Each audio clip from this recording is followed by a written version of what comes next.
mobiles in Samsung days, 24-month, no cost EMI, up to 12,000 upgrade offer. Hello and welcome to Galatta Plus. In this video review episode, we are going to be talking about A.R. Murugadoss' Sikandar. The film stars Salman Khan and Rashmika. It has a great premise, but it's undone by flat writing and filmmaking. With the unusual developments between the characters played by Salman Khan and Rashmika, the film should have been an emotional tearjerker, a powerhouse, but it is content to remain an ultra-generic bhai outing. The rest of this review may contain spoilers, so watch at your own discretion. Why does modern day Hindi cinema keep going back to the 1960s to give us songs that inspire romance? Maybe it's because of the lyrics. In Sikandar, we get a throwback to Lag Ja Gale, that timeless song that says there is no such thing as timelessness.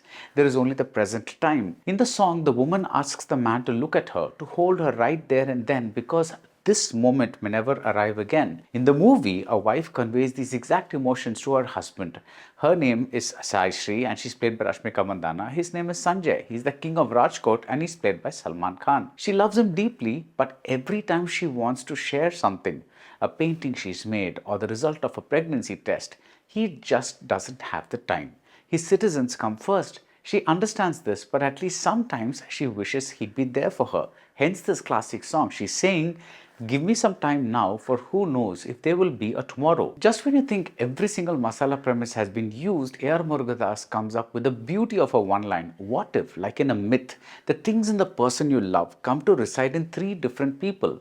What if protecting these three people is the way to protect your loved one? The answers could have developed the solid one line into a solid, emotionally resonant masala movie, but Sikandar is emotionally distant. Both the hero and the villain, played by Satyaraj, suffer very painful personal losses, but their response seems to suggest nothing more serious than being bugged by a persistent mosquito. Where are the roars of revenge? Where are the deep cries of anguish?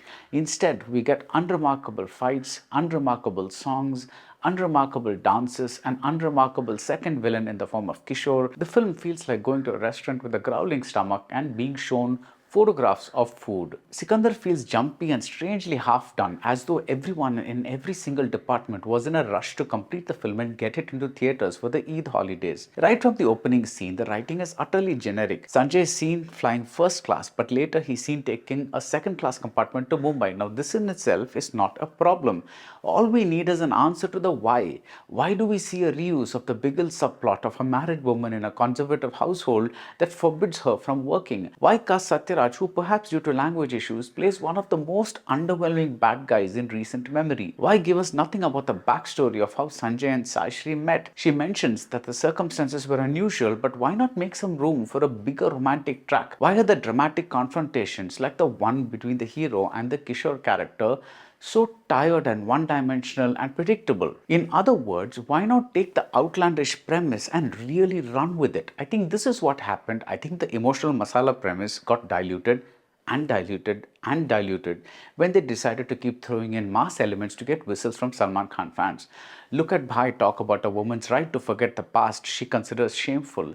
Look at Bhai eliminate the problems of Dharavi residents. Look at Bhai shake a leg in an out-of-nowhere holy song. Look at Bhai instantly change the mind of a girl in love with a toxic boy. The thing about a wonderfully outlandish premise is that you need madly passionate writing and madly committed filmmaking to match. Sikandar is so generic that you feel they could have made the same film even without this premise. After all, if you just want Salman Khan to sing and dance and do action and delight his fans, you could get by with the thinnest of plots, no? Besides, how can you expect the audience to stay invested when the hero himself looks so bored? That's it about Sikandar. If you like this video review, do subscribe to Galatta Plus and see you soon at the movies. Supreme mobiles in Samsung days, 24-month, no cost EMI, up to 12,000 upgrade offer.